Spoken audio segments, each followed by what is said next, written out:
Olá, boa noite. Boa noite, Marcela, tudo bem? Consegue me ouvir direitinho?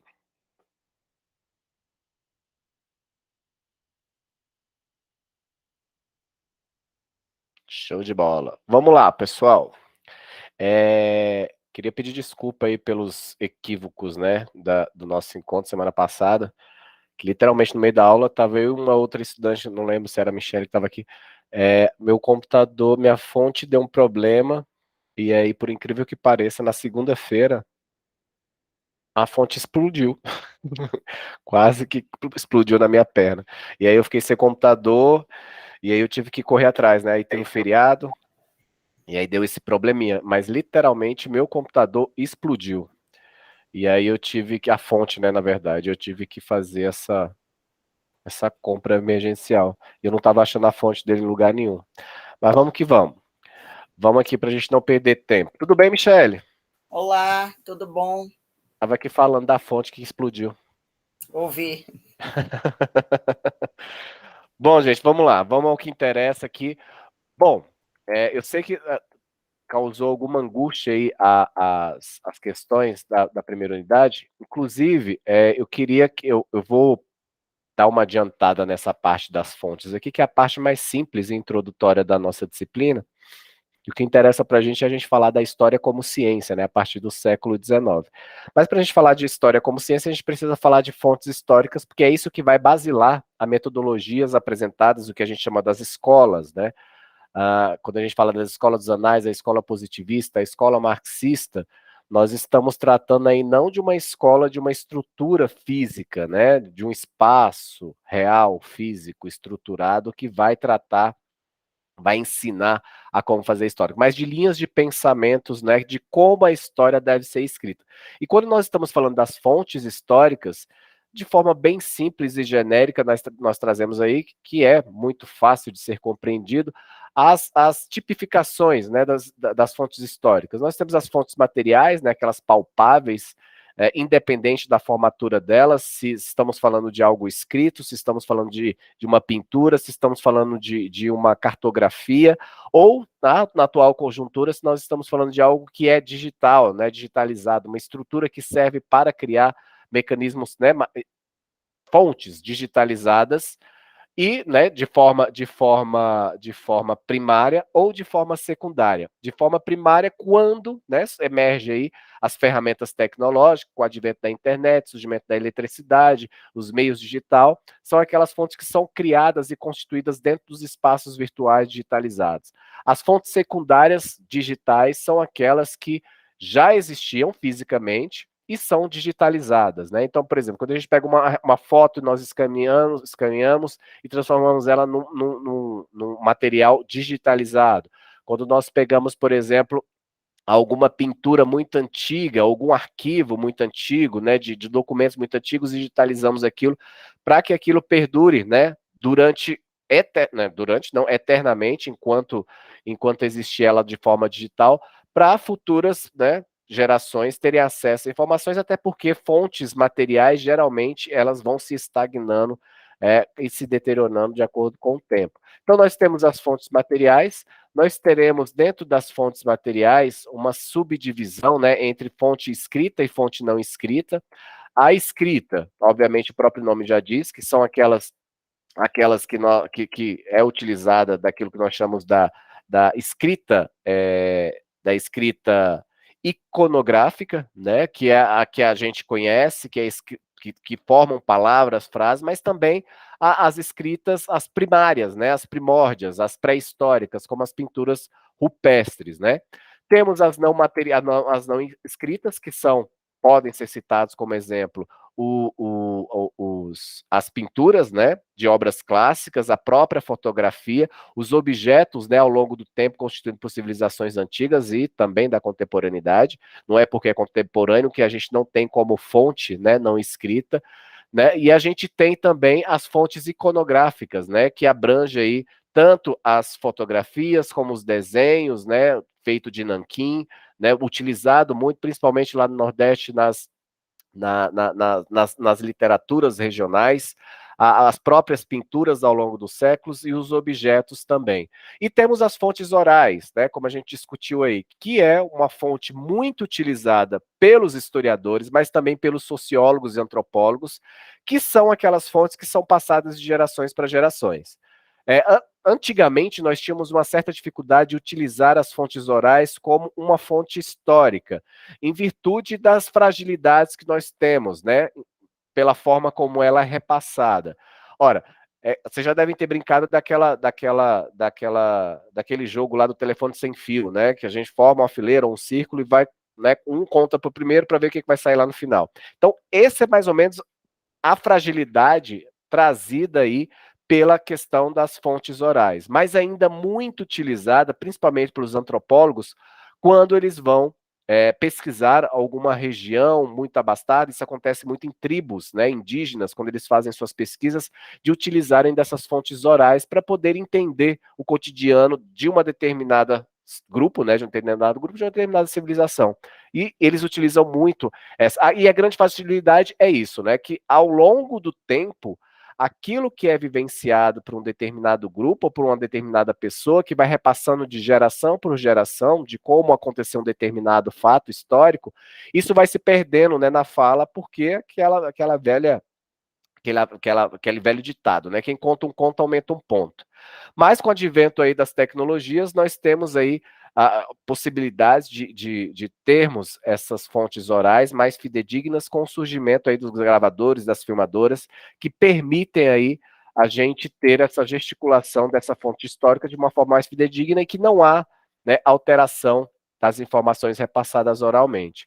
E as tecnologias digitais, né, que são as fontes históricas mais recentes, né, que nós utilizamos aí para os nossos arquivamentos, produção de um contexto histórico de uma sociedade.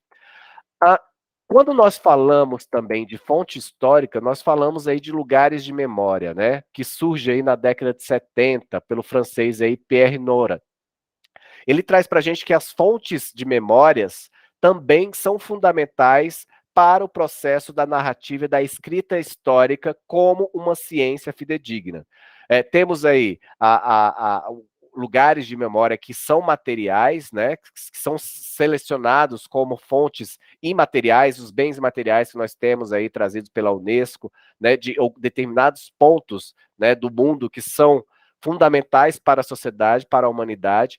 Temos a memória funcional, né, onde a gente tenta trazer a importância de determinados espaços, sejam públicos ou privados, para um propósito de um determinado grupo, para aquele período e para a posteridade entender o que aquilo foi importante para a sociedade. Como, por exemplo, se a gente vai falar da história do cangaço, né, lá no interior do Nordeste, a questão do sertão, né, a estrutura do sertão, a importância dessa vegetação, dessa estrutura, toda essa caracterização, né, do agreste do sertão, da tipologia climática, de como os movimentos populares aconteceram em determinadas épocas aqui do Brasil, tiveram relevância ali para um determinado grupo. E como que essas estruturas vegetativas, climáticas, territoriais facilitaram também para essa narrativa histórica, para o acontecimento, para um determinado acontecimento da história, né, seja brasileira ou determinada época. Quando a gente pega, por exemplo, a Revolução Francesa, né, a queda de Bastilha, né, a queda da Bastilha, que foi um local estrutural, o próprio Muro de Berlim, a quebra do Muro de Berlim, né, quando teve a divisão da União Soviética com a Alemanha, e após Primeira Guerra Mundial, pós Segunda Guerra Mundial, que isso foi um divisor de águas. Então a gente tem esses elementos estruturais, funcional, que vai trazer para a gente uma conotação para trazer elementos aí dentro da nossa narrativa histórica como fonte histórica. E a simbólica, né? Por fim, a simbólica, que traz aí o motivo da questão da manutenção de um determinado lugar como elemento de uma memória aquisitiva. Como a gente pega, por exemplo, o Palácio da Guanabara, lá no Rio de Janeiro, que hoje, acho que, salvo engano, ainda é a sede lá da prefeitura, e é um elemento histórico do período colonial e que tem uma simbologia muito grande, né, para o Estado, para para a nação brasileira como um todo, mas especificamente para a população do Rio de Janeiro. Então a gente vai ter esses lugares de memória também ao longo da nossa história, né? Então esses elementos são fundamentais para o processo da construção da narrativa histórica, de uma metodologia histórica utilizada aí a partir do século XIX, como justificativa de como a história pode e deve ser criada, seguindo um rigor metodológico, né? Então, as fontes históricas, a análise das fontes históricas, a partir dessas várias concepções e elementos que podem ser incluídos dentro dessa narrativa, da construção de uma narrativa histórica, ela perfaz aí, né, tanto na escrita, mas também num determinado momento, um tempo e espaço em que o historiador está fazendo a narrativa e o estudo, a pesquisa, o aprofundamento de elementos que eles estão, né, aprofundando dentro das suas pesquisas de ensino e dos mais diversos níveis aí de aprofundamento. Então a gente vai ter aí, a partir do século XIX, quando eu estou falando do século XIX, vocês são historiadores, a gente está falando ali do século XVIII, né? Do século XVIII, século de 1800, a partir de 1801. A título de curiosidade, eu sei que vocês já sabem, mas não custa nada lembrar, quando a gente trata do século XIX, nós estamos tratando de 1801 até 1900, 1900 cravado. Quando a gente está falando do século XX, é a partir de 1901 até, né, 2099, até o ano de 2099. Né? E aí a gente vai trabalhando dentro dessa perspectiva. Então é sempre bom a gente ter isso na mente. Né? Alguns historiadores ainda se perdem nisso. Os estudantes esperam, eu estou falando do século XV. Quando eu estou falando do século XV, eu não estou falando de 1563, 1570, 1590. Não, eu estou falando de 1401 até 1400, até 1500, cravado. Né? Virou do 00 para o primeiro ano, aí a gente vira o século. Então, quando eu estou tratando aqui do século XIX, nós estamos falando a partir de 1801, né? Que a ciência começa a ter um rigor, né? A partir de um olhar, de uma conjuntura social e política diferenciada. É importante a gente voltar lá na linha do tempo e a gente entender o que nós estávamos vivendo. Obviamente, nós estamos falando da Europa Central, nós não estamos falando do Brasil, tá? Mas o que nós estávamos vivendo na Europa Central neste momento do século XIX? Nós estávamos passando por um processo de transição, né, da Idade Moderna para a Idade Contemporânea. Antes da Idade Moderna, vocês lembram disso, vocês estudaram na educação básica, né? Nós passamos pelo período da Idade Média. Então, a história está assim dividida, pré-história e história. Na pré-história são aqueles momentos, né, do Neolítico, do Paleolítico, Idade dos Metais, né, períodos de dinossauros, né, aquela parte toda ali para trás. E aí a gente tem o surgimento da escrita, né, a escrita cuneiforme. Né? A escrita cuneiforme é um divisor de águas e é a partir do surgimento da escrita que a gente começa a chamar de história, né, propriamente dita, porque é quando nós, historiadores, temos fontes históricas, especificamente para além das fontes que nós vimos aí, materiais, né, dos fósseis, né, dos objetos encontrados antigamente, que a gente consegue fazer essa datação, os arqueólogos, né, os geólogos conseguem fazer essa datação a partir de uma técnica chamada técnica do carbono 14, né?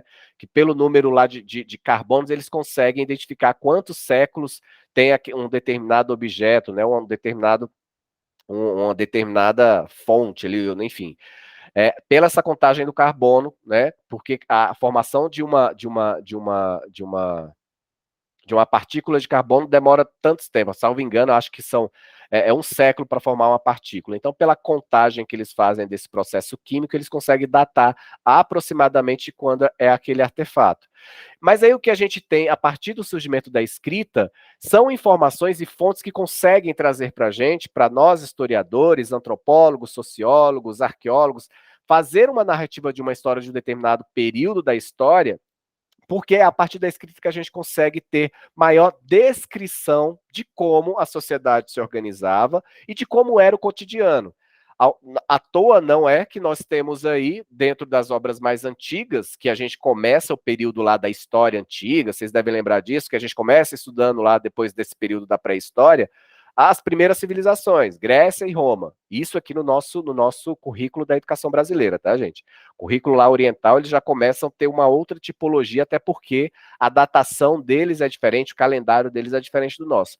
Mas dentro da nossa prerrogativa, da nossa formação curricular aqui da educação brasileira, até pegando como referência a Base Nacional Comum Curricular, que é o que norteia quais são as habilidades e competências que os estudantes precisam ter em cada componente curricular, no nosso caso aqui de história, a habilidade e competência no sentido de entender os processos históricos e o que nós estudamos como primeiro conteúdo, né, das civilizações antigas é justamente a formação das principais civilizações que nós temos o maior registro, né, que é Grécia e Roma.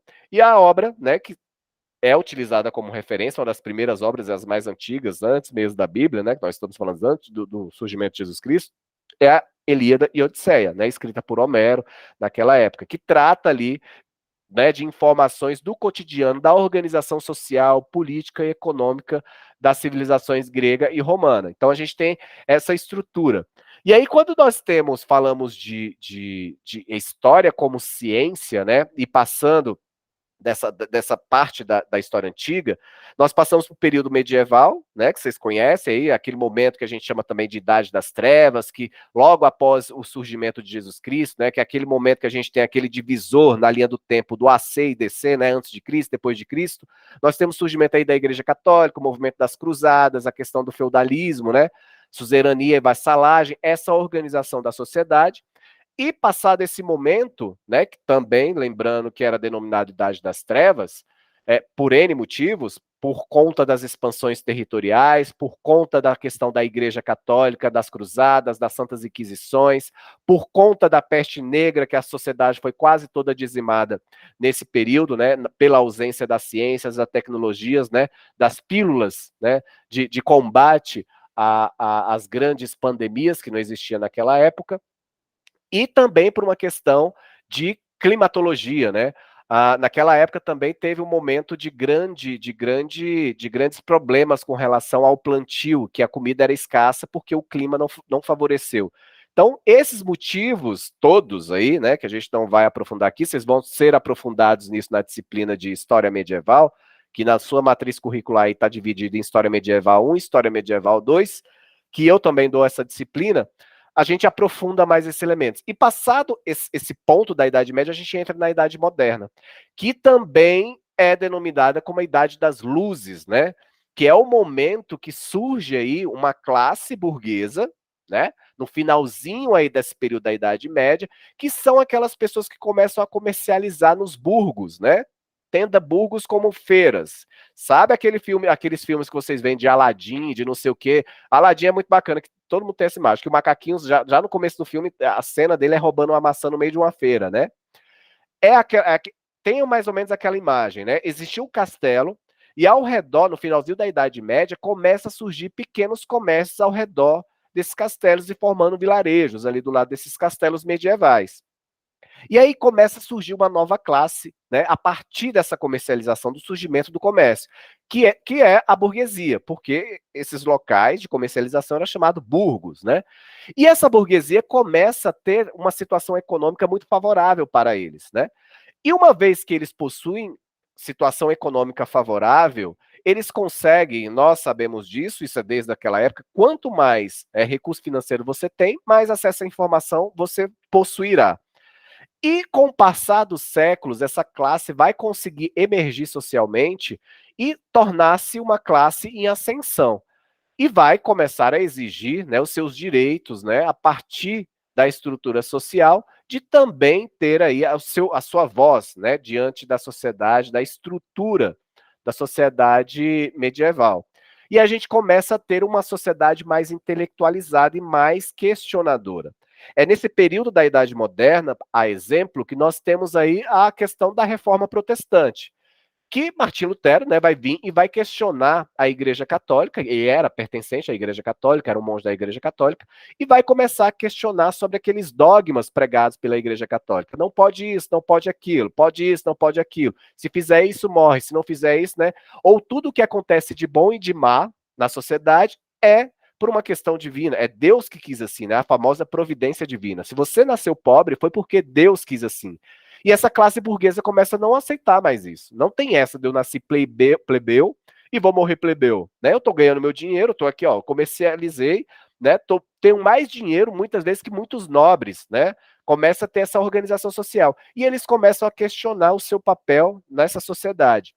E com isso, né, a gente vai ter um momento de questionamentos de teorias que até então a igreja negava. A igreja falava que era proibido pesquisar, estudar sobre climatologia, sobre astrologia, sobre comportamento dos animais, sobre comportamento da sociedade. E essa classe começa a contestar a igreja católica. Falando, não, pera lá.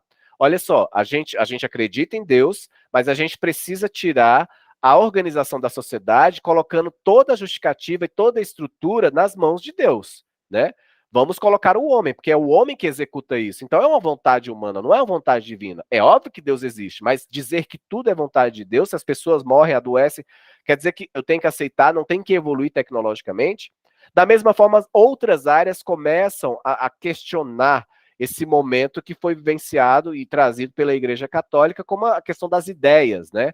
E aí a gente entra na questão do iluminismo, do renascimento, que entra a questão da arte, né? A gente tem, quem gosta de história da arte, vocês também terão uma disciplina de história da arte, vou aprofundar mais isso, né? A arte gótica da Idade Média, a diferenciação, a gente vê muito isso claramente. Depois vocês façam uma pesquisada aí e coloca assim, uma arte clássica da Idade Média, uma arte clássica do período moderno. A utilização das cores, né, era proibido, por exemplo, pela Igreja Católica usar cores demais. As mulheres, por exemplo, eram inexistentes, né, o papel da mulher na sociedade. A mulher não poderia transmitir nenhum tipo de sentimento, nenhum tipo de expressão facial. Então são várias coisas, tem várias curiosidades aí que vocês vão aprofundar aí com relação à Idade Média. E a Idade Moderna vem justamente nessa perspectiva. Não, pera lá. Vamos resgatar, inclusive, aquilo que os filósofos das civilizações antigas, né, Platão, Sócrates, tinham, né, já começavam a discutir sobre a essência humana, a essência da educação, a essência da estrutura social, o que é democracia, porque para a Igreja Católica, tudo isso que se era discutido nas civilizações antigas, como Platão, Sócrates, era pecado absurdo. Então eles começaram a ter domínio sobre toda a literatura produzida antes do surgimento da Igreja Católica. E aí o segredo, né? Se vocês assistirem esse filme, trata muito disso, de como eles ocultaram durante muito tempo todo esse referencial filosófico trazido lá pelos pensadores gregos e romanos.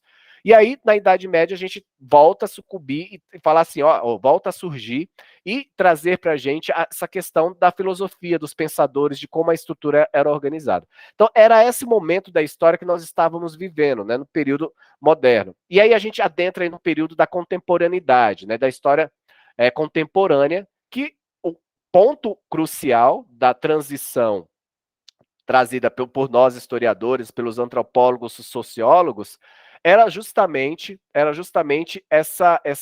a movimentação que foi trazida para nós, né, para nossa civilização, de uma revolução social, intelectual e científica com relação à sociedade. E o marco disso foi 1789 com a Revolução Francesa. E aí, a partir disso, a Revolução Francesa e outros mecanismos tecnológicos vão ser consequência desse momento, como, por exemplo, o surgimento da máquina a vapor, o surgimento do telégrafo, o surgimento dos meios de comunicação, a correspondência, né, os correios, os jornais também. E isso vai disseminando conhecimento para a população. E diante dessa estrutura, e o combate também, tá, gente? O combate à questão do absolutismo, vocês devem lembrar disso, né? O poderio, né, na representatividade de uma única pessoa. Então, havia-se uma estrutura política organizacional que era baseada no absolutismo, em que Deus, né, era a representatividade, na verdade, o imperador era a representatividade de Deus aqui na Terra. Então, tudo que ele fizesse, tudo que ele ordenasse, tudo que ele executasse, era justificado por um poder divino. Só que essa classe emergente, né, a burguesia, começa a contestar tudo isso, né? Começa a contestar a nobreza, a estrutura social, a forma como as pessoas eram tratadas, a forma como o imperador disseminava todas as suas vontades na população.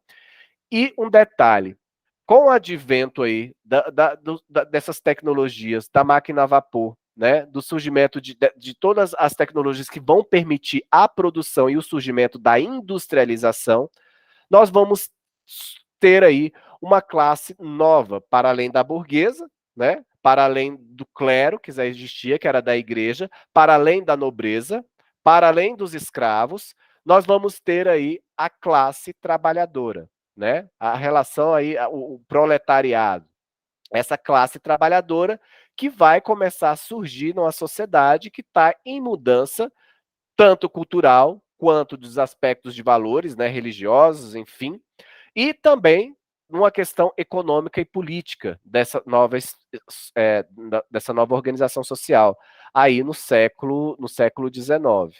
E aí a gente, por essência, né, desse movimento, a gente vai começar a discutir a história, assim como outras áreas de conhecimento, também nessa época, se a gente pegar a geografia também, começa-se a discutir nessa época de colocar, de posicionar a história como uma ciência e não como algo poético, né? Não como algo voltado para uma estrutura do achismo, né, que a gente chama do senso comum, mas como uma disciplina realmente robusta e que segue um rigor científico a partir das fontes históricas, das análises das fontes históricas, e que ao longo desse século a gente vai ter escolas que vão trazer como que essa história deveria ser escrita, deveria ser narrada. E aí a gente tem, né, a partir da década de 90, a partir do século XX, na década de 1960, o surgimento da última escola, que é uma das escolas mais importantes que a gente vai tratar daqui a pouquinho.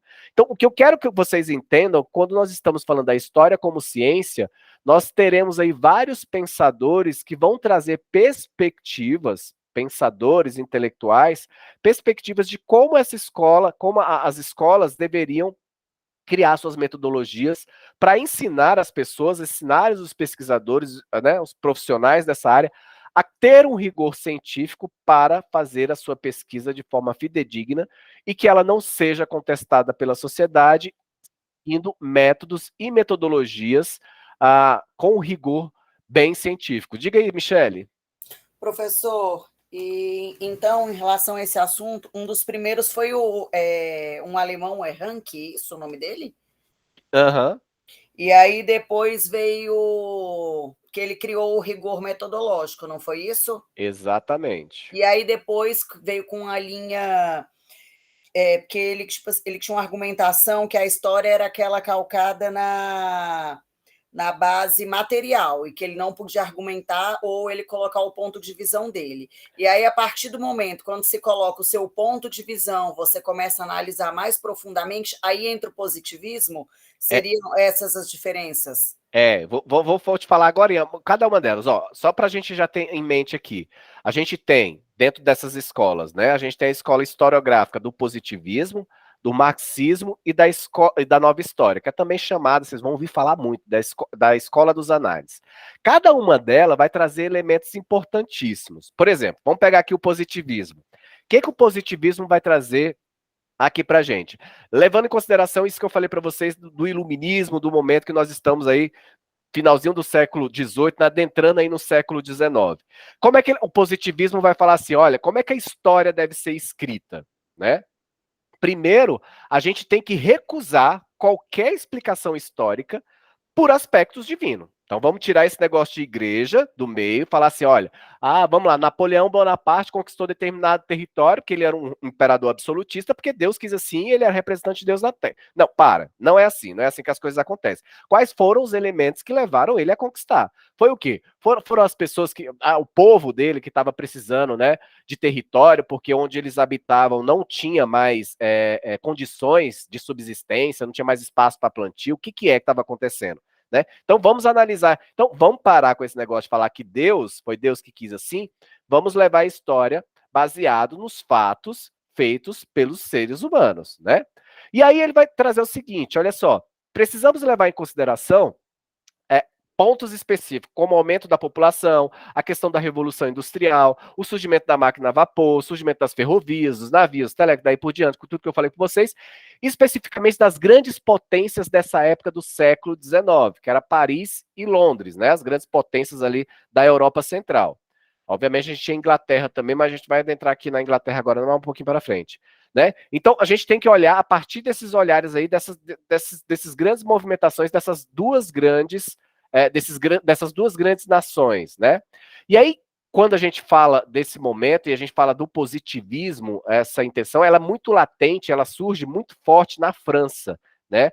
Aí, por isso que a gente fala dessa tradição francófona, né? Porque quando nós falamos do positivismo, ela foi muito presente na França, até mesmo em virtude, gente, daquilo que eu estava falando para vocês. 1789 foi a primeira revolução contra o absolutismo, que foi a Revolução Francesa, né? A queda da Bastilha, que a gente estudou, né, durante o ensino médio. E aí a gente vai ter aí, dentro do positivismo, três concepções de Auguste Comte. O que o Auguste Comte traz para a gente sobre a teoria do Estado, né? Como que a nação, como que a gente vai escrever sobre uma nação, sem antes a gente entender como que as nações emergiram ao longo da evolução da humanidade. E aí o positivismo, né, o pai aí do positivismo, o Auguste, né, Comte, traz para a gente três leis do Estado, né? Que durante toda a formação da humanidade. Ele vai dizer assim, ó, teve um momento, né, na organização, na evolução da humanidade, que quando o Estado, né, surgiu, pegando lá as primeiras civilizações, por isso que eu falei para vocês lá da história antiga, né, Grécia, Roma, teve aquele primeiro momento lá, quando surgiu as polis, né, quando a gente fala de democracia, o direito romano, né, vocês estudaram tudo isso, vocês vão estudar também isso mais para frente. Não precisa se preocupar com isso agora, não, vocês vão ter a disciplina de história antiga e a gente vai aprofundar isso aí com vocês. Mas nessa primeira organização da estrutura e o surgimento de uma democracia, a gente vai ter uma estrutura do Estado que ele considera como o Estado teológico, né? Que aí associava a questão do desenvolvimento, dos acontecimentos da humanidade, a partir de fenômenos naturais e sociais, né? Então a gente não tem essa questão ainda do Deus, né? A gente tem uma questão da mitologia, vocês lembram disso, né? Que nós éramos politeístas, né? As primeiras civilizações, não tinha ainda, a gente não falava de Jesus Cristo, não falava nada de igreja ainda, porque a gente não conhecia isso ainda, não tinha aparecido a humanidade. Então era tudo explicado por uma vontade da natureza, um Deus da natureza, o Deus do mar, o Deus, né? Aquilo que a gente sempre teve. Então teve esse momento da organização da humanidade. Teve um outro momento da organização da humanidade, das nações, né? Que foi o momento do metafísico, né? Que é justamente esse momento latente pós nascimento de Jesus Cristo, né? Surgimento da Igreja Católica, que quando as coisas são explicadas por uma vontade divina, por uma vontade de Deus. E aí isso incorporou dentro da estrutura da sociedade, passando essa responsabilidade lá para o imperador, né? Lembrando, o imperador tinha lá, era o representante de Deus na Terra, então nós tivemos o momento da organização do Estado voltado para a metafísica, que Deus que justificava as coisas, né? O único Deus estava lá para justificar as coisas. E o estado positivo, né, que é essa terceira fase da sociedade, da evolução da humanidade, em que a razão vem para explicar os acontecimentos da humanidade, e não mais no aspecto divino. Por isso, nega-se essa questão do divino. Então, a escola positivista tem suas características aí, dentro da narrativa histórica, que ela vai dizer o seguinte, olha, a história para ser escrita, ela precisa seguir um rigor metodológico. Primeira coisa, que um historiador, para escrever sobre um determinado período, sobre um determinado fato histórico, ele precisa valorizar o protagonismo histórico dos heróis nacionais. Sabe aquela história que vocês tiveram lá na educação básica, né? Quem fez lá na educação básica, lá na década de 90, década de 80, 60, 70, né? Quando a gente estudava, por exemplo, história do Brasil, aí a gente estava, né, ênfase lá, Tiradentes, né? Ai, Dom Pedro, Princesa Isabel, que, nossa, um dia ela sonhou. Eu aprendi dessa forma, não sei vocês. Minha professora dava aula de história assim, que a Princesa Isabel um dia sonhou com a imagem de uma santa tal, e no dia seguinte ela ficou tão maravilhada com aquela cena que a própria santa disse que ela precisava libertar, porque Deus não queria que ela foi lá e assinou a Lei Áurea. É assim, né? A minha professora, e eu não culpo ela, né, aprendeu dessa forma, numa educação tradicionalista, porque naquela época era assim que se ensinava e ela repassava dessa forma. E aí a gente, o Tiradentes, né, que a gente durante muito tempo o herói Tiradentes morreu enforcado, tantã, né, dando a esses heróis nacionais uma importância para determinados fatos históricos, né? Outra característica que traz aí dentro dessa questão como escrever história a partir do olhar positivista, da escola positivista, né?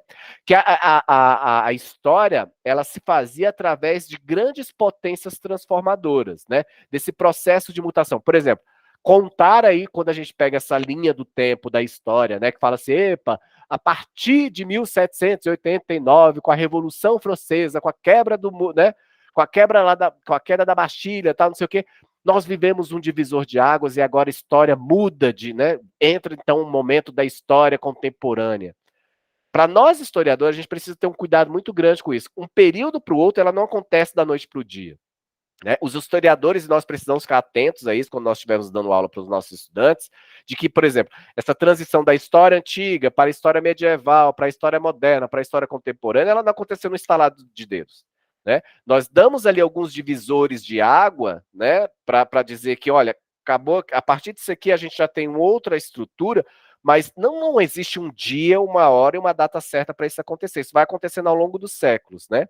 E para facilitar a escrita da história, o positivismo fez isso com a gente. Vamos aqui considerar 1789 como divisor de águas, e a partir daqui a gente sai da Idade Moderna e entra na Idade Contemporânea, né? Ó, se a gente pegar agora a Idade Contemporânea, a gente está desde 1789 até agora o ano de 2021. Daqui a 200, 300 anos, quando estiverem escrevendo sobre a história, e aí eu prevejo isso, que um divisor de água para nós, desse período de história contemporânea, já tem alguns historiadores que já tratam dessa divisão como nova contemporaneidade, o advento da internet, que mudou toda a estrutura, né, organizacional da civilização mundial, né? O próprio Eric Robensbald, não sei se vocês conhecem, mas está aí no nosso referencial bibliográfico, tem um livro dele chamado A Era dos Impérios, que ele trata muito bem disso, né? A Era dos Impérios, perdão, como é que é? A Era da Informação, né? Porque é uma trilogia, ele trata da Era dos Impérios, esse momento, né? Da transição da Idade Medieval para a Moderna, que foi esse momento da expansão marítima, né? Dos descobrimentos, né? Que a gente não pode chamar de descobrimentos, então já aprendo aí, tá? Vocês vão aprender essa história do Brasil. A gente não fala mais descobrimento do Brasil, a gente fala achamento do Brasil. Quem traz essa terminologia é Boris Fausto, vocês vão aprender sobre ele. Porque quando a gente fala descobrimento, é como se a gente descobrisse algo novo que ninguém conhecia. Né? E aí a gente desconsidera os próprios povos indígenas que aqui habitavam. Né? Quando a gente fala achamento, né, o Brasil foi achado, não, eu sei que existe, outras pessoas sabiam, eu apenas cheguei num determinado momento. Então, são coisas que parecem bobas, mas que têm uma conotação muito grande, né, dentro da narrativa histórica. E quem vai tratar disso daqui a pouquinho é a Escola dos Anais. E aí, o positivismo vem muito dentro dessa perspectiva, né? Então, os principais, né, pensadores do positivismo foi Auguste Comte, que era francês, Émile Durkheim, que você já deve ter ouvido falar, e do Foster. São franceses, e por isso que a gente fala francófono, porque são pensadores da França que estavam vivendo esse momento da Revolução Francesa, que começaram a escrever aquele momento como um grande acontecimento histórico, e a gente não pode condenar isso, né? Viveram uma revolução inimaginável, né? O processo que a gente está saindo do feudalismo, né? A questão do cristianismo, né? Matando, Inquisição, não sei o quê. Surge uma nova classe emergente, a classe burguesa, e surge mais uma classe trabalhadora com o surgimento de tecnologias, né? Máquina a vapor. Tá? Então, foi um boom, né? Na cabeça das pessoas de uma movimentação, e os pensadores começaram a fazer essa escrita porque falaram assim, não, a gente precisa escrever sobre isso, e vamos escrever considerando esses pontos históricos, né? E levando em consideração os personagens, os principais personagens que fizeram isso acontecer.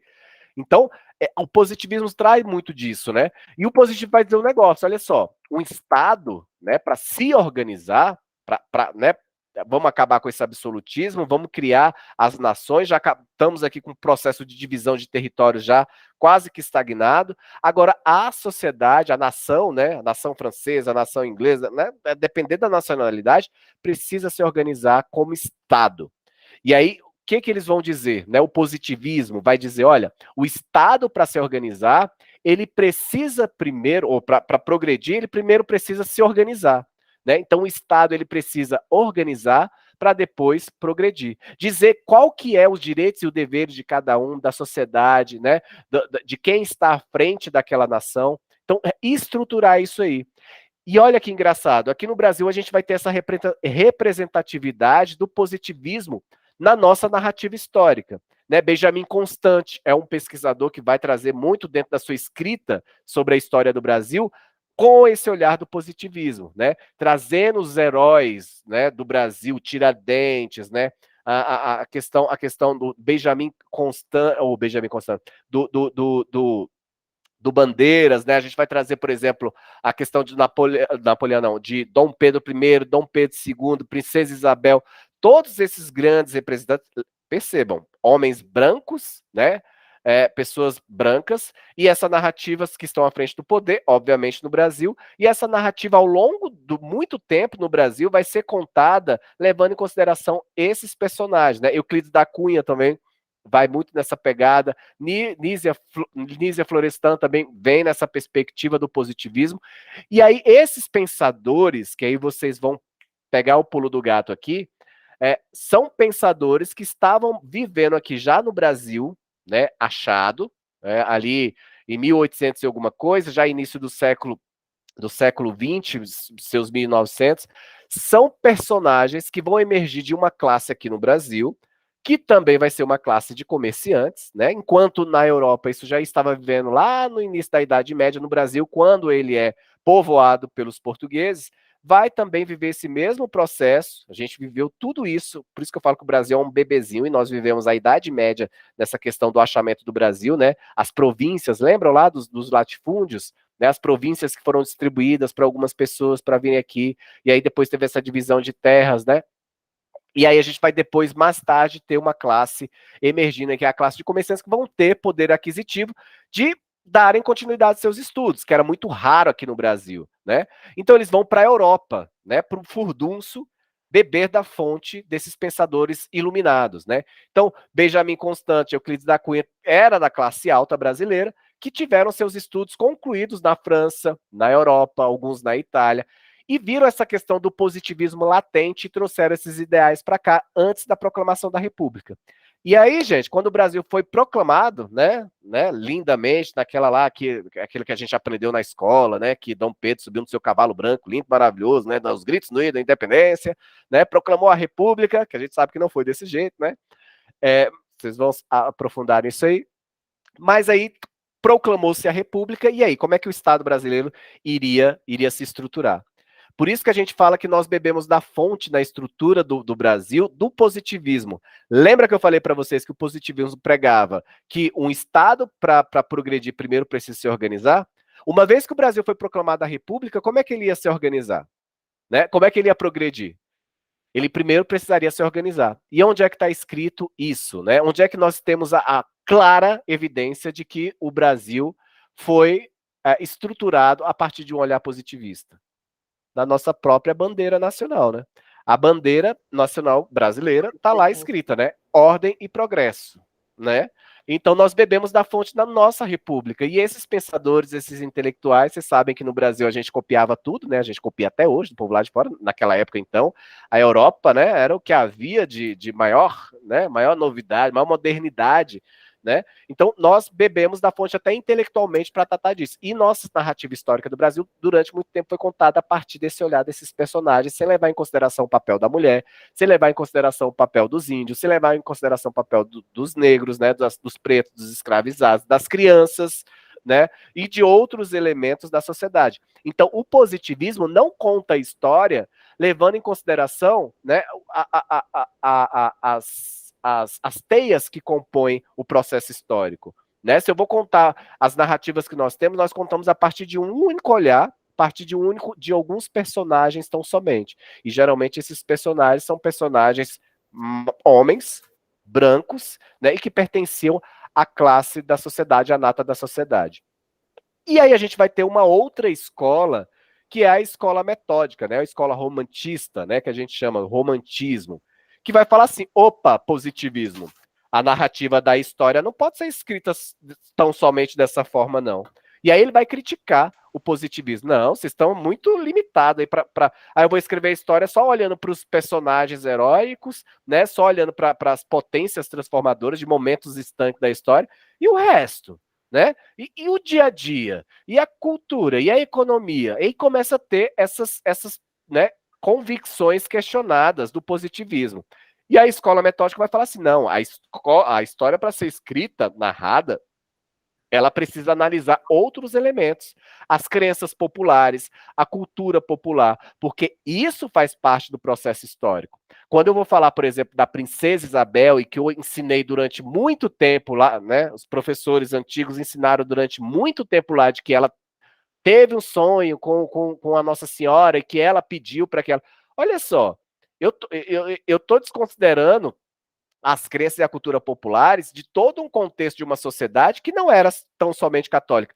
E os povos africanos que já estavam aqui nesse processo? E as culturas afro? E a religiosidade afro? Ela não entra dentro dessa narrativa?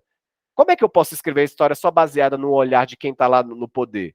E aí a escola metódica traz esse elemento, traz outros elementos também que precisam ser analisados como fontes históricas, como por exemplo a língua de um determinado grupo, região, né, nação que eu estou escrevendo, a questão da geografia, como que era a geografia, né, da região que eu estou escrevendo, a questão da identidade coletiva, né, levando elementos aí da cultura, da religiosidade, né, e os dois principais pensadores eram Jules Michelin e Charles Victor, que traz para a gente essas presunções, né, da escola metódica. Não, pera lá. Eu agora, para falar, escrever, na minha escola aqui, o historiador, para escrever sobre um determinado momento da história, ele precisa levar em consideração outros elementos. Elementos esses que são estes, né, considerar a estrutura física, né, geográfica, a questão da identidade coletiva, a própria língua, né, a questão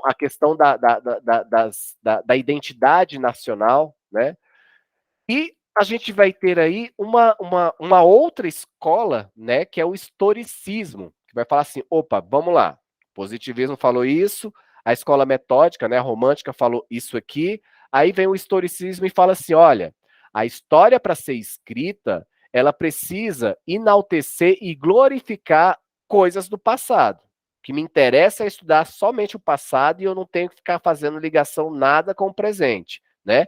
E aí ela traz como elemento uma reestruturação, um repensar da história a partir de um olhar filosófico da história, né? Que tenta entender, né, como a organização e o pensar dessas ações humanas aconteceram ao longo do tempo, né, ao longo da evolução da humanidade. Então ela traz um cunho da história baseada aí num relativismo histórico, né? Em que a história, ó, a gente pode escrever história, analisar as fontes, mas a gente precisa deixar claro que não há uma verdade absoluta, né, na história, nessas interpretações da história. Aí entra o Rank, Michele. Ele entra nessa pegada aí de um movimento, todas aconteceram simultaneamente, mas o historicismo trazido por Leopold von Ranke e Hegel, né, que a gente tanto fala, traz essa pegada. Olha só, a história ela pode trazer todos os elementos, a gente aceita a questão do positivismo, obviamente que os heróis são importantes, obviamente que a questão cultural é importante, trazida pela escola metódica, mas a gente precisa deixar bem claro que o historiador, ao fazer a narrativa histórica, ele não possui uma verdade absoluta e ele não consegue fechar de forma absoluta se foi certo ou se foi errado, se foi exatamente daquele jeito, né? Então, essa perspectiva do historicismo vem justamente questionar isso. Tá, beleza, a gente escreve a história, mas sempre deve haver uma lacuna, né, um pensar aí do historiador, deixando prerrogativas de que aquilo foi evidenciado a partir do olhar das fontes históricas, dos movimentos culturais, né, geográficos, levando em consideração tudo aquilo que é, mas deixando a prerrogativa de que não existe verdade absoluta na história. E que o papel do historiador é cada vez mais aí ele traz muito esse elemento, né? A se afastar da sua narrativa, da sua escrita histórica. O historiador não precisa, não deve, na verdade, ter aí o seu ponto de vista embutido. E aí depois a gente vai entrar aí daqui a pouquinho, na próxima aí a gente vai falar da escola dos análises, que a escola dos análises vai falar assim, olha, desculpa, mas é impossível o historiador ficar isento dos seus valores, da sua percepção de vida, no seu processo de escrita, porque dentro da sua escrita há valores embutidos, há elementos que, mais que ele diga que não, mas no seu fazer da narrativa histórica, esses elementos vão estar ali apresentados.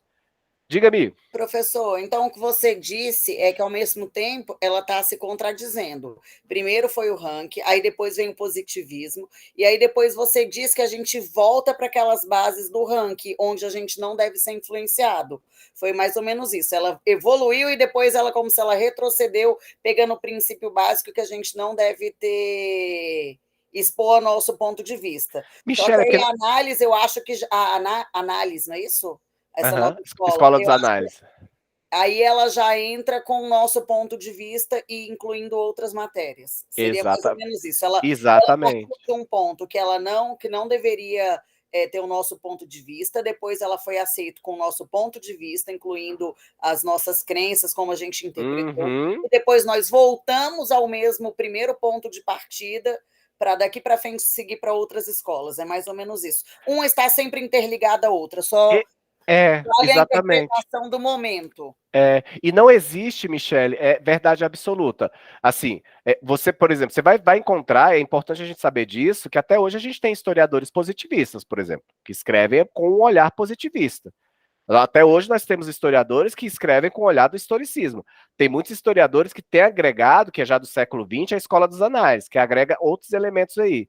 Então não existe a verdade absoluta e nem existe essa de avançou ou retroagiu. Existem pontos de vista diferentes, metodológicos, de como a história deve e pode ser escrita.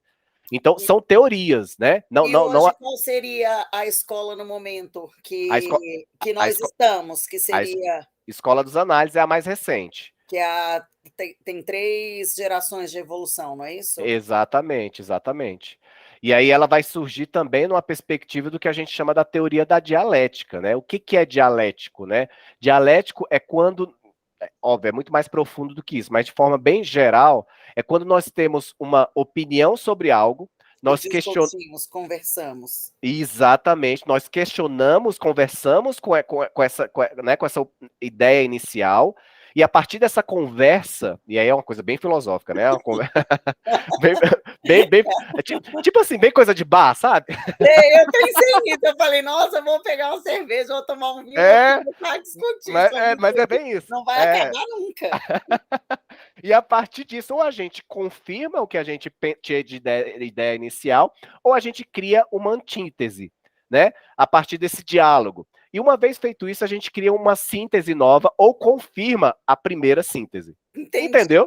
Entendi.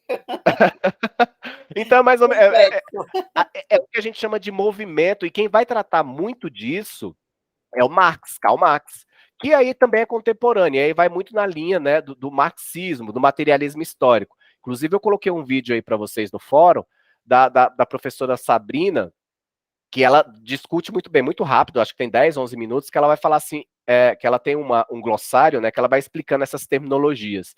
E uma delas é o glossário da letra M, ela vai explicar sobre o materialismo dialético. Então dá para vocês, depois vocês assistam, porque é bem complexo falar de materialismo histórico dialético. E aí, quando a gente fala do marxismo, né, e a gente tem escutado muita gente, principalmente nos últimos 4 anos, muita bobagem falando de Marx, né? Ah, é porque você é marxista, ah, é porque... Gente, para você entender Marx, você sabe, tem grupos de pesquisa, eu participei na época do meu mestrado, na UNB, de grupos de pesquisas que a gente estudava sobre marxismo e o grupo já tinha mais de 20 anos estudando Marx. Marx não é uma coisa acabada, Marx não é uma coisa que é aquilo que ele disse, não dá para sintetizar Marx. Mas Marx traz algumas questões, ele vai trazer, por exemplo, as questões das tipologias, né, de algumas nomenclaturas, e ele traz essa pegada com um olhar mais para aquele público que acaba de emergir na sociedade no século XIX, que é o proletariado, né, a classe trabalhadora. Né? E ele faz essa relação dentro de como se escrever a história, sempre relacionando a mão de obra, né? A energia da mão de obra, da classe trabalhadora. E ele vai trazer para a gente que a questão do trabalho, da matéria-prima, né? Por isso que ele fala dessa questão do materialismo. Sempre existiu e ele precisa ter esse olhar. Lá nas civilizações antigas, por exemplo, sempre existiu a mão de obra, né? Independente se era mão de obra escravizada, porque naquela época, quando a gente fala de escravidão, a gente está falando de escravo de guerra, não é essa relação que nós, né, temos tão latente quando colocamos hoje, né? A primeira impressão que nós temos quando falamos de escravidão hoje é da pessoa preta, né? No nosso caso do Brasil, mas das civilizações antigas nós tivemos essa relação também, a relação da matéria-prima utilizada, né, extraída da natureza. Então ele vai trazer essa questão do materialismo dentro da interpretação da história, né? Essa força de energia, de produção. Ele fala muito dessa questão de produção dentro dessa relação dos homens, né, da sobrevivência, da concepção. Então essas relações interpessoais, né, de explorar a natureza, de fazer de estabelecer essas relações, né, de grupos e pessoas, dentro dessa estrutura da narrativa histórica. E sempre olhando para a questão da divisão de classes, que até então nenhuma das escolas anteriores tinha batido nessa tecla. Né? Que a humanidade sempre teve divisão de classes. E que a história, ao ser narrada, o historiador precisa ter um olhar para as possibilidades, né, e a existência dessa questão, dessa relação de poder na sociedade, que sempre existiu, desde as civilizações mais antigas. Então, e aí é por isso que ele vem com aquela teoria, né, que para a sociedade evoluir precisaria ter uma revolução onde o proletariado dizimaria todos os seus chefes, né, dentro da classe do processo industrial, onde a classe trabalhadora, né, sobressaísse e dominasse o processo de relação de trabalho, né. Então ele vai trazer muito essa questão dessa questão do material e da força energética e dessa divisão de classe a partir do olhar dessa mão de obra trabalhadora. Obviamente que não dá para a gente tratar a fundo do marxismo, mas eu falo para vocês a questão, é fundamental vocês, inclusive esse vídeo aí, ó, que tá lá que eu coloquei lá para vocês, que não vai dar tempo da gente passar aqui, até porque nosso horário aqui já estourou. Mas o que eu queria trazer para vocês, eu quero falar aqui da escola galera, faz tempo. A escola do Danais, é em que momento da história, só para finalizar, que é a última escola que a gente vai falar, mas antes disso, marxismo, gente, para nós historiadores, por mais que a gente concorde, por mais que a gente discorde, né, se escutar alguém falando mal do marxismo, não sei o quê, eu acho que é válido as pessoas falarem mal, eu sou marxista, eu deixo isso bem claro, até por conta de uma convicção minha particular, de ter vindo de classe trabalhadora, de ter vindo de pais e mães trabalhadores, de entender esse processo dessa relação de trabalho, né? E a questão, ele vai trazer muito essa questão da mais-valia, né? Que é o tempo que nós gastamos trabalhando e o tempo que o nosso empregador está ganhando em cima do nosso trabalho, que não paga o que a gente está. Então, essa relação. Então, para quem não entende, não gosta de Marx, eu falo assim, para todo historiador, por mais que não concorde, que seja mais liberalista do que, né, do que socialista, e que os liberalistas têm ojeriza de marxismo, porque ele fala que dessa questão de igualdade, né, o liberalismo não, fala que é você que lute, né, cada um que lute e alcance seu lugar a partir né, da sua energia e tal. E aí Marx vai falar assim, não, mas para a gente lutar e alcançar os espaços né, que a elite tem, a gente precisa das mesmas condições, e a classe trabalhadora não possui as mesmas condições. A classe trabalhadora, ao contrário, ela gasta muito mais energia, e essa energia gasta não permite que ele alcance determinados resultados que a elite alcançou. Então é mais ou menos nessa perspectiva. E é importante. Então, o marxismo está dizendo que, por conta do trabalho pesado, diminuem as suas chances de igualdade, enquanto o liberalismo fala é cada um por si, independente da sua trajetória. É mais ou menos isso. O marxismo ele está querendo tentar igualar, aumentar, como é que eu posso dizer, o poder dos trabalhadores. Seria mais ou menos isso, uma evolução. Exatamente, para que ele alcance e tenha as mesmas condições de alcançar. Quer dizer um exemplo? Vamos colocar um exemplo claro aqui, Michele. Vou dar meu exemplo, tá? Tá. Eu quando eu fui fazer minha primeira graduação, há mais de 25 anos atrás, como é que era, eu sou de Brasília, né, nasci na Ceilândia, como é que era a minha estrutura? Eu acordava às 5h30 da manhã, pegava um ônibus da Ceilândia para vir para o plano piloto, para trabalhar até as 18h30, depois pegava outro ônibus para chegar à universidade, chegava na universidade exausto, né? Não dava tempo de eu estudar, Michele. Não dá, assim, não dava. Hoje em dia a grande maioria brasileira está nesse contexto, né? Eu acredito. Exatamente. E aí, aí eu saía da universidade, 10h30, meu ônibus passava 11h30, eu chegava em casa meia-noite e meia, quase 1 hora para 5h30, de novo estava lá. Olha a dificuldade, a energia que eu gastava para ter acesso à educação superior. Ao passo que tinha gente que fazia curso comigo que já tinha seu carro, que morava ali do lado, né? Que tinha, por exemplo, não tinha que se preocupar com trabalhar, porque o pai e a mãe pagavam, então ele tinha um dia livre para poder estudar, fazer a leitura dele, né? Um curso de história que é um curso pesado, que a gente tinha que, né, ler. O que eu gastava no final de semana que eu tinha para estudar, não podia me divertir, enquanto os coleguinhas estavam lá, né, na chopada, fazendo, né, curtindo, não sei o quê, porque durante a semana a gente tinha colocado todo dia. E aí, o que Marx quer dizer é o seguinte: qual foi o tempo gasto que eu gastei na minha vida para chegar onde eu estou hoje? E qual foi o tempo gasto de aproveitamento da vida para que os meus colegas que tinham condições melhores que ele tiveram para estar no lugar que eles estão hoje?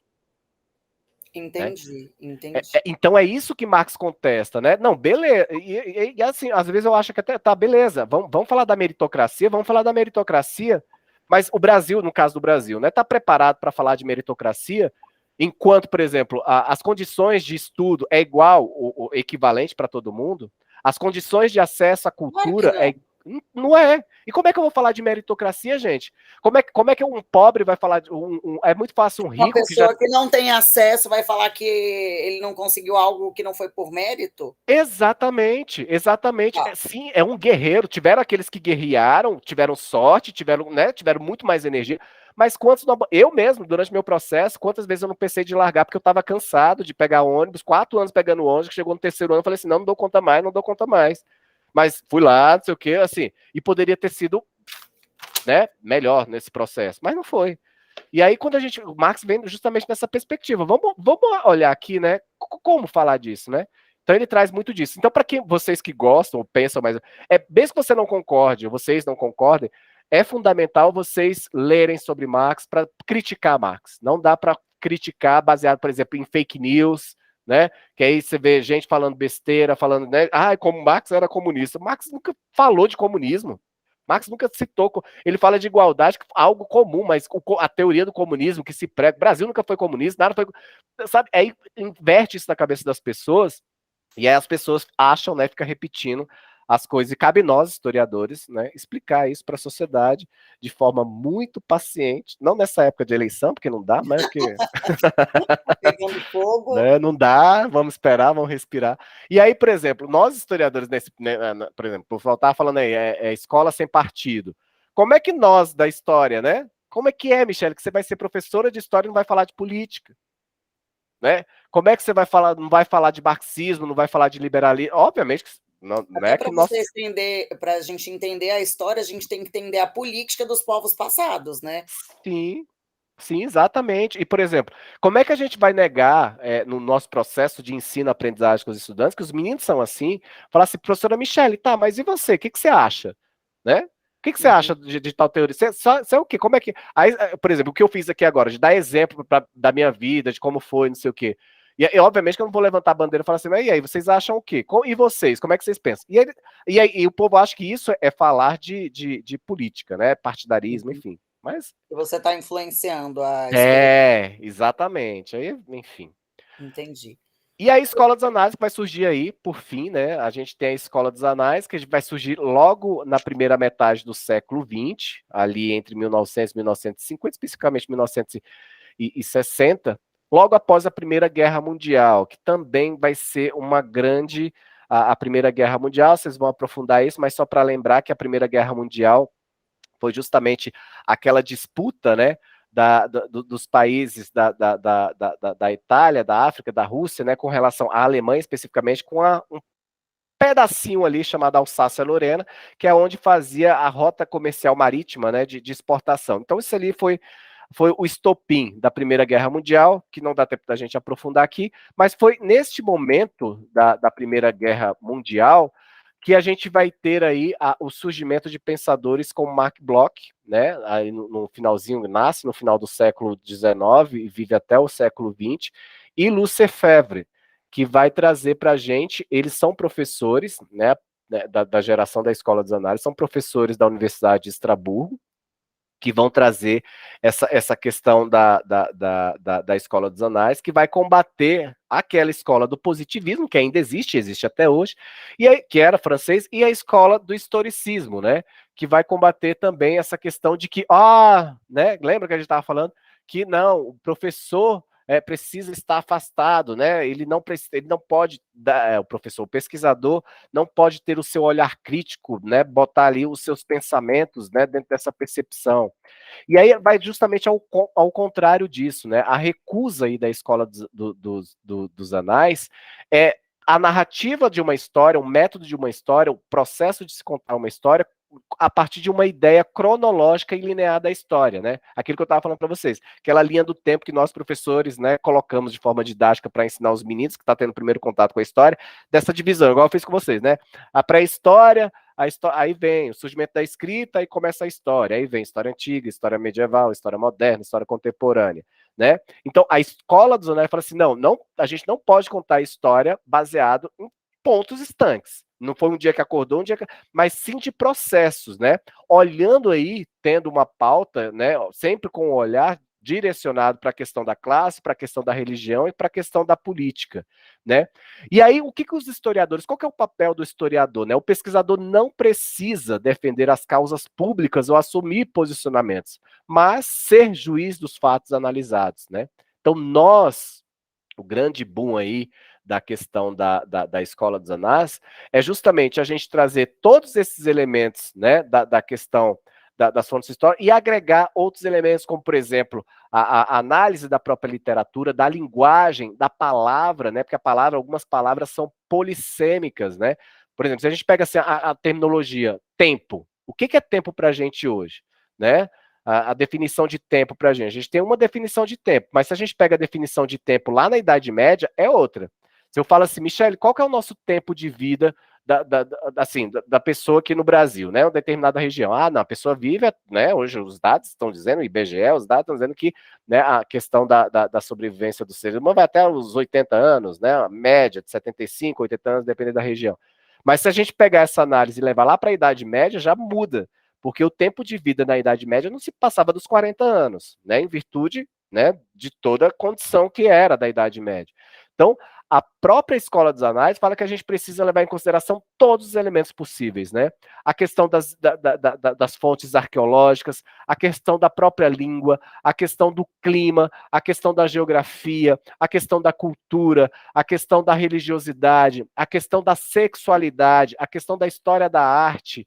Então, todos esses elementos, eles se articulam, né, para que a narrativa histórica aconteça, né? Então, a gente vai ter aí, ao longo da história, esses momentos, né, das escolas que vão trazer para a gente aí uma perspectiva, e especificamente da Escola dos Anais, que vão trazer para a gente esses elementos agregadores para a narrativa da história. Ele vai falar assim, olha só, não, o que a gente, o historiador, o pesquisador da história, ele não tem como dito lá no historicismo, de estar ausente, né, das suas convicções no processo da escrita, né? Mas ele deve ter um olhar, né, o seu olhar justificado pelas fontes históricas para poder fazer a narrativa histórica partindo do pressuposto daquilo que ele vivenciou, daquilo que ele conhece e dialogando com outros elementos.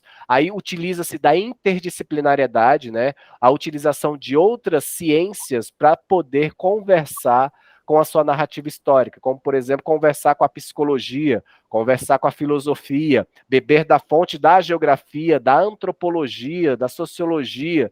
Então, tudo isso embasa para a narrativa histórica e fugir completamente de que as coisas acontecem em momentos estanques, né? A gente pode falar de um determinado período da história, mas sempre na perspectiva de dizer que este é o olhar da Michele, este é o olhar da Marcela, este é o olhar do Cláudio, a partir das fontes analisadas, e que, né, as conclusões adentradas não são finalísticas, que a história não está pronta e acabada, né, nunca estará, e que a nossa contribuição como pesquisadores, como historiadores, numa perspectiva da ciência, de um rigor científico, tenha, né, introduzido aquilo que nós acreditamos e com nossa defesa do que acreditamos ou não, para que a narrativa aconteça de forma sistêmica e não conclusiva, né? Ela nunca é conclusiva. Diga-me. Eu sei que o tempo está acabando, mas eu queria fazer umas perguntinhas sobre algumas coisas que eu fiquei na dúvida. Então, por exemplo, o conceito de nova história seria a partir quando a gente começa a incluir no conceito de história novas matérias, como a geografia, são matérias a mais que nos fazem ampliar o nosso campo de visão? Seria mais ou Exatamente. menos Uhum. isso? Ela dialoga. Sim, Ela mas dialoga tem a ver com não é anais, com anais ou não? É, Escola dos Anais, também conhecida como é a Tá, nova escola. escola nova sempre é dos anais. E o que eu não entendi o que é a história problema? A história problema trazida aí pela Escola dos Anais, é quando a gente tem um problema dentro do contexto histórico e nós, como historiadores, precisamos responder esse problema. É a pergunta científica que nos leva a pesquisar sobre Uma determinado... resposta. Exatamente. Uma pergunta e uma resposta de tal situação. O que levou ao fato daquele acontecimento? Pronto. Exatamente. Quer ver um exemplo? Ó, se a gente daqui a 20 anos, a gente falar assim, o que levou a Lula ganhar as eleições no ano de 2023? Uhum. Aí a gente vai, né? A gente vai argumentar o porquê, quais exatamente. foram os problemas ou os acontecimentos que geraram a derrota do candidato e a eleição do outro. Entendi. Exato. Aí a gente vai dialogar com, por exemplo, o que a gente tem de ferramenta hoje, né? A gente vai dialogar, por exemplo, com os recursos tecnológicos que hoje a gente tem, né? Com as gravações, com os depoimentos, né? Com as falas de determinados personagens, com a questão da legislação aprovada pelo Congresso, com a questão, por exemplo, né? Que a gente vê aí, por exemplo, a questão dos movimentos sociais, a questão da mulher dentro dessa perspectiva de, né? E aí, daí das políticas públicas Sim. que foram, aí a gente vai dialogando. Professor, por que você não deu essa aula antes? Porque eu estava morrendo de raiva. Caramba, eu li aqui tudo nesses livros que você pediu para a gente ler. Eu falei, caramba, eu fiz resumo de tudo. Eu falei, aonde que está falando desse conceito de nova história, de não sei o quê? Eu falei, gente, tudo bem, tem todo um contexto legal para a gente aprender, né? De ranking, de não sei o quê, de um monte de gente, mas não tem essa visão. É muito mais fácil com você explicando. Eu já estava louca, eu falei, eu vou encontrar esse professor, vou falar, olha, professor, você pediu para eu ler isso aqui, eu quero que você me explique onde é que está falando isso aqui, porque não está falando nada disso. Que bom que facilitou aí. Facilitou. Então, ficou tá. muito mais fácil, ficou bem melhor. Bacana. Ó, a gente tem aula próxima semana, aí a gente vai aprofundar um pouquinho e vai fazer uma revisão de tudo aí. Aí eu quero trazer algumas questões também para comentar com vocês. E traga também, Michele, o que você falou que estava com algumas dificuldades nas questões. Não, mas agora que você explicou, já esclareceu boa parte. Aham. É porque eu sempre falo, é porque vocês são marinhas de primeira viagem, vocês estão no primeiro semestre. Vocês ficam desesperados para responder tudo de uma vez. Sim, eu falo, caramba, eu quero responder tudo. Ficar livre, falei, né? Caramba, onde é que eu li isso aqui? Aí eu procurei, falei, onde é que está falando sobre isso aqui? Sobre os positivistas, encontrei sobre o historicismo alemão, o positivismo com ideologia francesa, não sei o que, e por aí vai, mas eu falei, eu não encontrei nada do marxismo, eu não encontrei nada de não sei o que, eu falei, caramba, não é possível.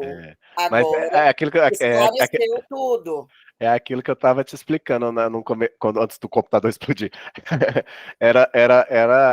A minha ideia é justamente essa, com vocês da história. Nessa disciplina eu gosto de chacoalhar mesmo, porque eu gosto de ver quem é que fica desesperado. Você é uma das poucas. Eu perco o sono, professor. Eu falo, caramba, não é possível que eu não vou conseguir responder isso aqui. Eu falei, eu já li isso aqui, eu falei, não estou entendendo isso aqui, não é possível. Agora que você me explicou, faz sentido algumas coisas que eu li. né, e Aham, não estava compreendendo. aham. Bom, facilitou muito, eu entendi agora, porque eu estava muito preocupada, falei: "Não é possível que eu não estou chegando a uma conclusão". Que bom. Tá? E aí, qualquer dúvida que você tiver, a gente vai sanando aí. Vai me mandando mensagem. Você, Marcela, o pessoal que está assistindo a gravação depois.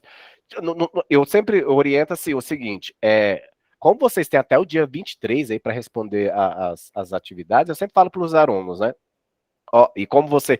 É o primeiro contato que eu estou tendo com a turma de vocês. Aí eu gosto de dar esse choque, né? Daqui para frente vocês vão ter outras disciplinas. Ó, vocês vão ter disciplina comigo de história medieval, história antiga e história das Américas. A Marcela está perguntando de lugar memória, pelo que eu vi aqui um pouco de lugar memória, são museus, são relatos orais, é todo E um conceito de história, tudo que agrega para formar aquela história para você.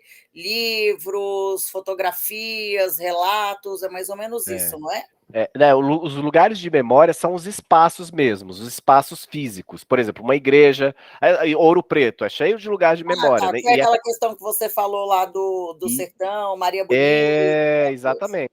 Exatamente. São os lugares que representam um determinado grupo, parte da sociedade. E que a Unesco tem alguns, né? Os lugares que são bens imateriais, lugares intocáveis, né? Por exemplo, que Brasília tem lugares tombados, né? Pelo IFAM. Então, esses lugares são lugares de memória. Por exemplo, a Igreja de Dom Bosco, a nossa aqui em Brasília, a Catedral, né? São lugares de memória. A própria esplanada, são lugares que faz tem uma representatividade para uma nação, no nosso caso, Tá. brasileira, né? Porque aqui é cheio, né? Por ser a capital. Rio de Janeiro, por exemplo, a gente pega, enfim, Pelourinho, se a gente pegar, é um lugar de memória. Então são sempre coisas materiais, pode-se É, dizer. é. É um local onde aconteceram fatos, marcaram a história da humanidade. Tá, Viu? tá bom. Então tá, gente. Beijo. Fiquem Beijo, muito bem, boa noite. obrigada, Fico professor. feliz se vocês gostaram. Gostei, gostei sim. Então tá bom. A gente se encontra então na. Que dia? Segunda. Que dia? É quarta, né? Quarta-feira. Tá? Próximo encontro. Que essa semana não deveria ter, porque né, deu problema semana passada e a gente vai na próxima semana. Tá bom? Beijo, gente. Fiquem bem. Qualquer dúvida, pode contar comigo para qualquer coisa, viu? Tchau, tchau.